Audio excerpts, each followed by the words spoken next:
Hay cosas que un físico no puede contar sin sentir el peso de lo que está contando. Yo estuve en Los Álamos, trabajé en el proyecto Manhattan, era joven, brillante según me decían, y estaba rodeado de los mejores científicos del mundo resolviendo el problema de física más difícil y más urgente de la historia. Era emocionante, era fascinante, era exactamente el tipo de problema que a mí me gustaba resolver. Y luego lo resolvimos, y entonces vi las fotografías de Hiroshima. Tardé años en poder hablar de eso con calma, años en poder separar la física del acto, años en entender que hay una diferencia enorme entre saber cómo funciona algo y saber lo que significa que funcione. Hoy voy a contarte la historia completa, no como propaganda, no como justificación, como físico que estuvo dentro de ese proyecto y que lleva toda su vida intentando entender lo que ocurrió en agosto de 1945, porque creo que todo el mundo merece entenderlo, y creo que nadie debería olvidarlo. El origen, una carrera contra el tiempo. Todo empieza en 1942. Nazi Alemania controlaba la mayor parte de Europa, y había información de inteligencia, fragmentaria pero aterradora, que sugería que los físicos alemanes estaban trabajando en una bomba atómica. Yo conocía a algunos de esos físicos. Eran brillantes. Si Werner Heisenberg y su equipo llegaban primero, el mundo tal como lo conocíamos podría terminar. Así nació el Proyecto Manhattan, el programa científico e industrial más secreto, más ambicioso y más caro de la historia hasta ese momento. Una colaboración entre los Estados Unidos, Gran Bretaña y Canadá que involucró a más de 130.000 personas trabajando simultáneamente en instalaciones distribuidas por todo el país. Y en el corazón de todo eso, en lo alto de las montañas de Nuevo México, en un lugar llamado Los Álamos, estábamos nosotros, los físicos, trabajando día y noche en el problema. El director científico era Robert Oppenheimer, un hombre de una inteligencia extraordinaria y una complejidad moral que yo admiraba y que a veces me perturbaba. Él sabía exactamente lo que estábamos construyendo. Todos lo sabíamos. El objetivo era crear dos tipos de dispositivos, uno basado en uranio 235, otro basado en plutonio. Mecanismos diferentes, principios similares, provocar una reacción en cadena nuclear incontrolada que liberara cantidades de energía que ninguna explosión convencional podría igualar. La física detrás era hermosa, en ese sentido frío y perturbador en que la física puede ser hermosa independientemente de sus consecuencias. La prueba Trinity, la noche que el mundo cambió. Antes del amanecer del 16 de julio de 1945, en un lugar remoto del desierto de Nuevo México llamado Trinity, en la llanura del Jornada del Muerto, el nombre en sí ya debería habernos dicho algo, se detonó el primer dispositivo nuclear de la historia, lo llamaban el Gadget. Un ingenio de plutonio del tipo implosión, el resultado de años de trabajo colectivo de las mentes más brillantes del mundo occidental. Yo estaba allí, a varios kilómetros de distancia, protegido, observando. La noche se convirtió en día en una fracción de segundo. Un sol artificial se elevó sobre el desierto. La onda expansiva llegó segundos después, un golpe físico en el pecho que no olvidaré mientras miraba. Y en el cielo, la columna de fuego iba ascendiendo, retorciéndose, expandiéndose en esa forma que luego el mundo aprendería a reconocer con terror. La potencia de la explosión fue de aproximadamente 21 kilotones, el equivalente a 21.000 toneladas de TNT, en un instante, en menos de un microsegundo. Oppenheimer, según me contaron después, pensó en una línea del Bhagavad Gita: ahora me he convertido en la muerte, el destructor de mundos. Yo no pensé en nada tan poético, pensé en los números, y los números me aterraron. El presidente Harry Truman estaba en Potsdam cuando llegó la noticia cifrada del éxito de Trinity. Cambió el tono de toda la conferencia. Con Churchill y Stalin sentados al otro lado de la mesa, Truman sabía ahora que tenía algo que ningún otro líder del mundo tenía. El 24 de julio le dijo a Stalin, deliberadamente vago, que los Estados Unidos tenían un arma de poder destructivo inusual. Stalin, con una sonrisa que probablemente Truman no supo interpretar correctamente, respondió: espero que la usen bien contra los japoneses. Stalin ya lo sabía todo gracias al espionaje soviético. Pero eso es otra historia. La declaración de Potsdam y la decisión. 2 días después del intercambio entre Truman y Stalin, el 26 de julio de 1945, Estados Unidos, Gran Bretaña y China emitieron la declaración de Potsdam. Era un ultimátum. Exigía la rendición incondicional de Japón, prometía que no se esclavizaría a la nación ni se destruiría como pueblo. pero exigía el desarme completo, juicios por crímenes de guerra, y advertía que si Japón no cumplía esas condiciones, enfrentaría una destrucción pronta y total. En Tokio, el liderazgo japonés estaba profundamente dividido. Había facciones que querían continuar la guerra a cualquier precio, convencidas de que una invasión aliada de las islas japonesas sería tan costosa en bajas para los aliados que eventualmente llevaría a una negociación. Había otras que buscaban desesperadamente la mediación soviética para conseguir condiciones de rendición más favorables. La respuesta oficial fue el silencio, un silencio que los aliados interpretaron como rechazo. Pero incluso antes de esa respuesta, la maquinaria ya estaba en movimiento. El 25 de julio, un día antes de la declaración de Potsdam, el presidente Truman había aprobado la orden autorizando al grupo Composite a lanzar bombas atómicas a partir del 3 de agosto, dependiendo de las condiciones meteorológicas, contra una lista de objetivos que incluía Hiroshima, Kokura, Niigata y Nagasaki. Kioto había estado originalmente en esa lista. El secretario de guerra Henry Stimson consiguió que la retiraran, argumentando que era el corazón cultural y académico de Japón y que preservarla sería crucial para la reconciliación de posguerra. Tokio tampoco estaba en la lista. Meses de bombardeos incendiarios habituales ya habían devastado la ciudad hasta el punto de que sería imposible evaluar los efectos específicos de la bomba atómica. Hiroshima, en cambio, había permanecido relativamente intacta. Era una ciudad industrial y militar importante, y era el objetivo perfecto para medir con precisión lo que la nueva arma podía hacer. El Enola Gay, 6 de agosto de 1945. A las 2:45 de la madrugada del 6 de agosto de 1945, en la base aérea de Northfield en la isla de Tinian, en el Pacífico, un Boeing B-29 Superfortress de color plateado llamado Enola Gay rodó por la pista de despegue y se elevó hacia la oscuridad. Lo pilotaba el coronel Paul Tibbets. En su bodega de carga llevaba una bomba atómica del tipo cañón de uranio, apodada Little Boy, chico. Pesaba aproximadamente 4.400 kilogramos. Su potencia equivalía a 15.000 toneladas de TNT. 2 aviones acompañaban al Enola Gay. El Great Artiste llevaba instrumentación científica para medir la fuerza de la explosión. El Necessary Able llevaba equipos fotográficos y de documentación. El vuelo duró aproximadamente 6 horas. Cubierta casi 2.400 kilómetros sobre el Pacífico, un avión de reconocimiento meteorológico confirmó cielos despejados sobre Hiroshima, sellando el destino de la ciudad. A las 7:09 de la mañana, el radar japonés detectó la pequeña formación de 3 aviones. Se activaron las sirenas de alerta en Hiroshima. Pero cuando los observadores confirmaron que eran solo 3 aviones, el mando militar asumió que se trataba de un vuelo de reconocimiento rutinario, no de un ataque. Cancelaron la alerta. La vida cotidiana de la ciudad se reanudó. Esa decisión costaría decenas de miles de vidas. A las 8:09 de la mañana, el puente Aioi, cerca del centro de la ciudad, apareció claramente en la mira del bombardero, el mayor Thomas Ferebey. A las 8:15 exactas, el Enola Gay alcanzó el punto óptimo de lanzamiento y Ferebey accionó el mecanismo. Lee Choboy cayó libre durante 43 segundos. La detonación sobre Hiroshima, a 600 metros de altitud sobre la clínica quirúrgica Shima, a unos 240 metros del puente que era el objetivo original, los altímetros de radar de Little Boy activaron los mecanismos internos. El proyectil de uranio fue disparado hacia el blanco de uranio. La reacción en cadena comenzó en menos de un microsegundo. Déjame explicarte lo que eso significa físicamente, porque creo que es importante entenderlo. Un microsegundo es la millonésima parte de un segundo. En ese tiempo, menos tiempo del que tarda la luz en recorrer 300 metros, se liberó la energía equivalente a 15.000 toneladas de explosivo convencional. Una energía que tardó años de física nuclear en comprender, décadas de ingeniería en hacer posible y una millonésima de segundo en liberarse. Un destello de luz blanca cegadora engulló la ciudad, visible a kilómetros de distancia.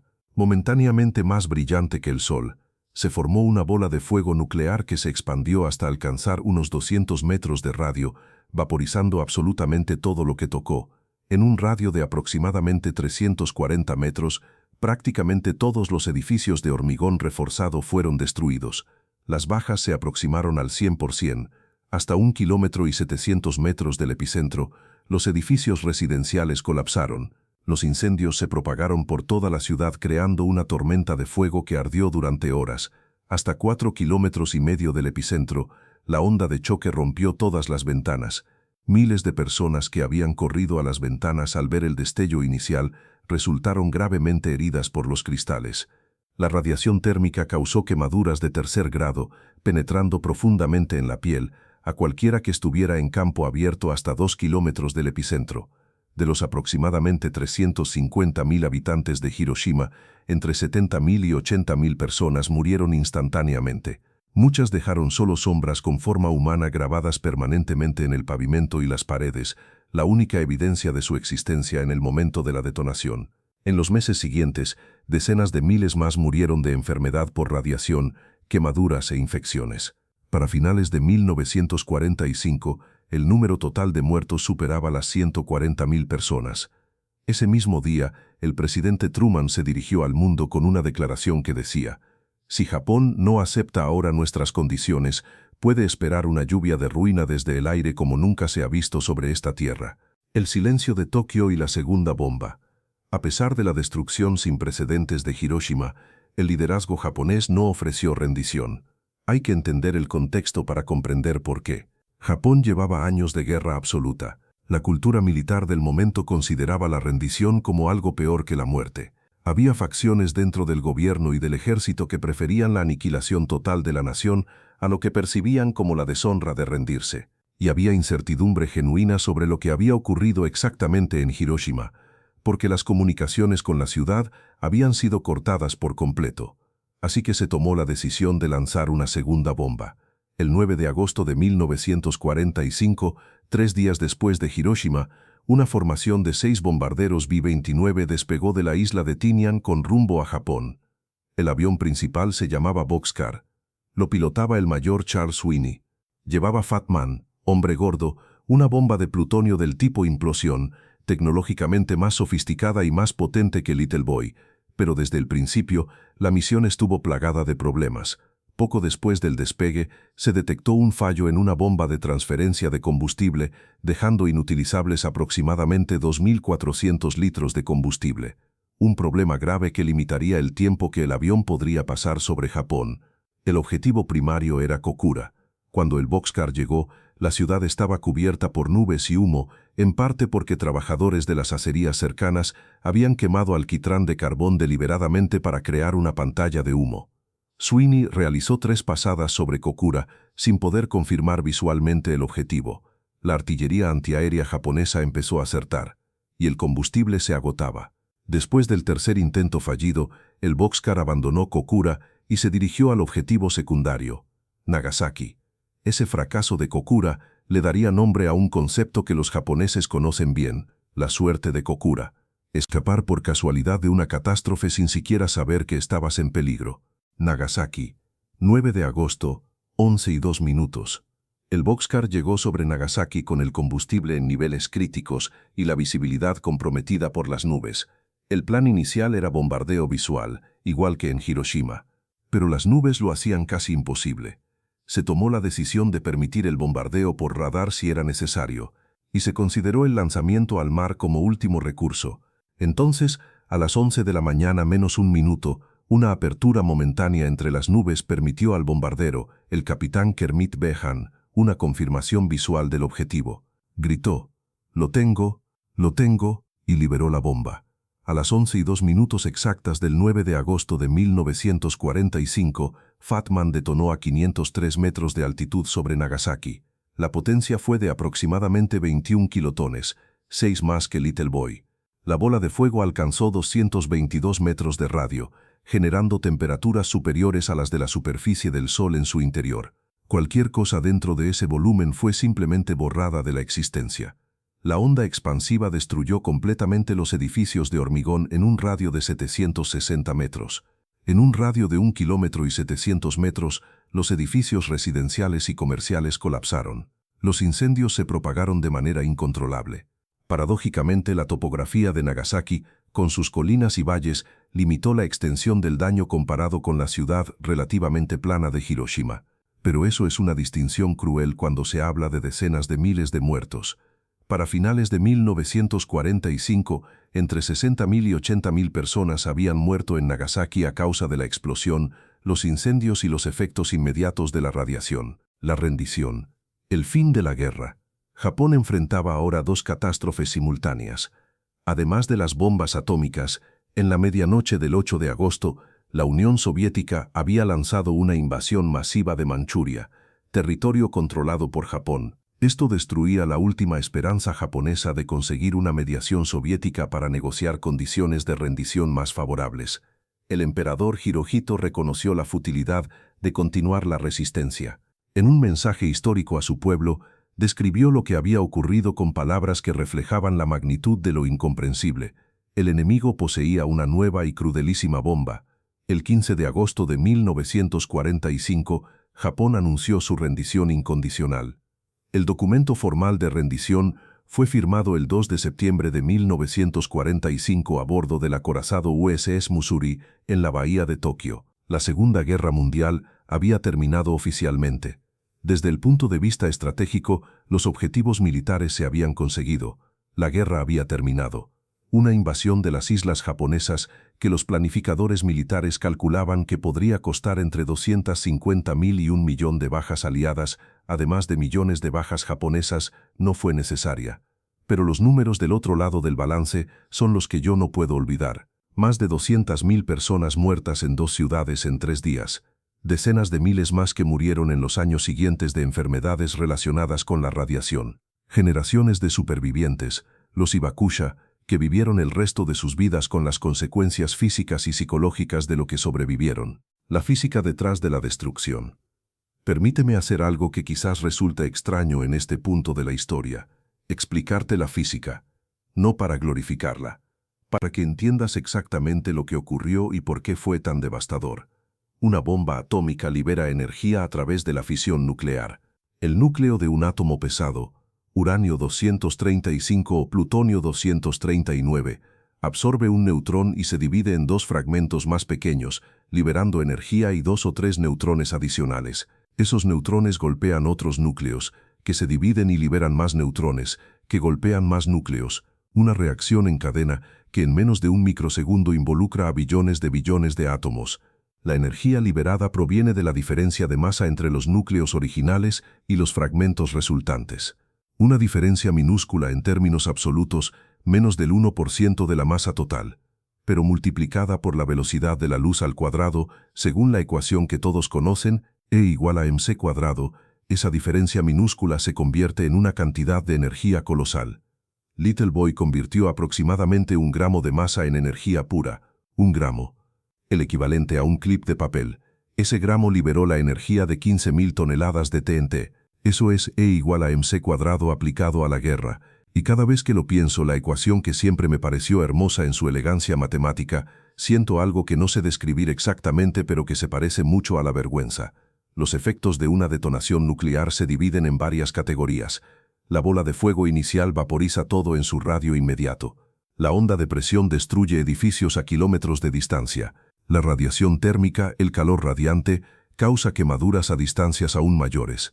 Y la radiación ionizante, invisible, inodora, insípida, penetra en los cuerpos y daña el ADN, causando enfermedades que pueden manifestarse años o décadas después. Los supervivientes de Hiroshima y Nagasaki no solo sobrevivieron a la explosión, sobrevivieron para enfrentarse a consecuencias que la ciencia de entonces apenas empezaba a entender. Cierre lo que un físico no puede olvidar. Han pasado 80 años. 80 años desde que la humanidad usó por primera y hasta ahora única vez armas nucleares en combate. 80 años desde que 2 ciudades japonesas se convirtieron en los laboratorios más devastadores de la historia de la física aplicada. Yo viví ese momento desde dentro. Trabajé en el proyecto que hizo posible esas bombas. Era joven y brillante y estaba resolviendo los problemas de física más difíciles de mi vida. Y cuando Japón se rindió y la guerra terminó, recuerdo que en Los Álamos hubo celebración. Yo no celebré. Recuerdo que me senté en un restaurante de Nueva York poco después y pensé en que toda esa ciudad, todos esos edificios, toda esa gente podría ser borrada en un instante. Que habíamos creado algo que el mundo nunca podría descrear. Que el conocimiento de cómo construir esas bombas existía ahora y existiría para siempre. Los debates sobre la justificación moral de Hiroshima y Nagasaki continúan hoy. ¿Terminaron la guerra más rápido y salvaron más vidas de las que costaron? ¿Había alternativas que no se exploraron suficientemente? ¿Fue necesaria la segunda bomba, lanzada solo 3 días después, cuando Japón apenas había tenido tiempo de asimilar la primera? No tengo respuestas definitivas para esas preguntas. No creo que nadie las tenga. La historia no tiene laboratorio donde repetir el experimento con variables diferentes.